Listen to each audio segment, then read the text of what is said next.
CM Chandrababu సూచనల మేరకు రాజధాని రైతులపై త్రిసభ్య కమిటీ సమావేశం జరిగిందని కేంద్ర సహాయ మంత్రి పెమ్మసాని చంద్రశేఖర్ అన్నారు.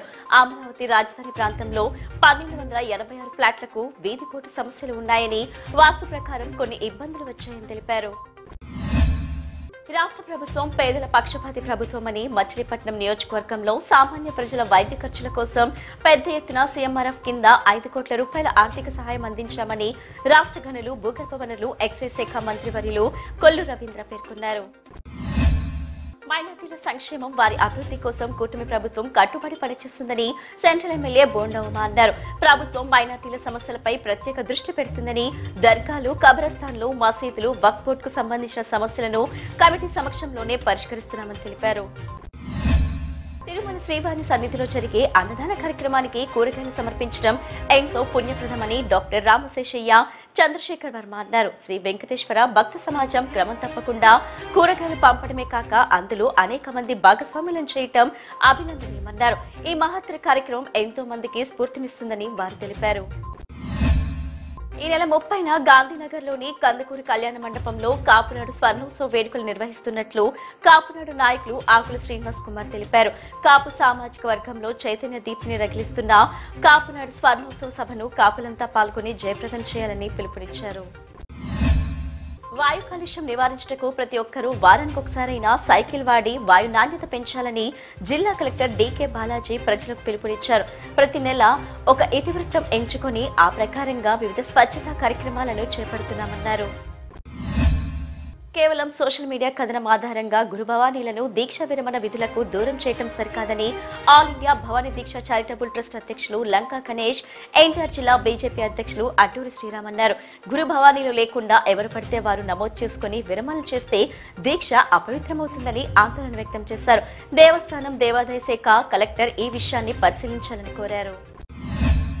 ఆంధ్రప్రదేశ్లో కాంగ్రెస్ పార్టీ బలోపేతం లక్ష్యంగా సంస్థాగత మార్పులు చేపడుతున్నట్లు కాంగ్రెస్ ఎంపీ నీరజ్ టాంగి పేర్కొన్నారు. త్వరలోనే రాష్ట్ర కమిటీ, జిల్లా కమిటీలను ఏర్పాటు చేస్తామని వెల్లడించారు. రాహుల్ గాంధీ ప్రధాని అయ్యే వరకు ప్రతి కార్యకర్త కష్టపడి పనిచేయాలని సూచించారు. ఈర్పుగల్లు గ్రామంలోని జెడ్పీహెచ్ హై స్కూల్ నందు ఫుడ్ ఫెస్టివల్ కార్యక్రమాన్ని నిర్వహించారు. ఈ కార్యక్రమానికి ముఖ్య అతిథిగా ఈర్పుగల్లు మాజీ ఎంపీపీ దేవినేని రాజా పాల్గొని విద్యార్థులు ఏర్పాటు చేసిన స్టాల్స్ ప్రారంభించారు.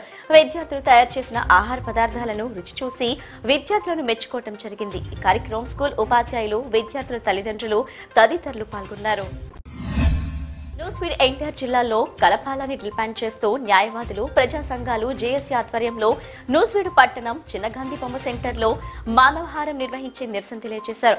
ఈ సందర్భంగా న్యాయవాదులు, ప్రజా సంఘాల నాయకులు మాట్లాడుతూ రాష్ట్ర ముఖ్యమంత్రి నారా చంద్రబాబు నాయుడు, మంత్రి కొలుసు పార్థసారథి ఎన్నికల సమయంలో నూజివీడు ఎన్టీఆర్ జిల్లాలో కలుపుతామని హామీ ఇచ్చారని, కానీ పరిణామాలు చూస్తుంటే నూజివీడును ఏలూరు జిల్లాలోనే ప్రభుత్వం నిర్ణయం తీసుకున్నట్లు తెలిసిందని తెలిపారు.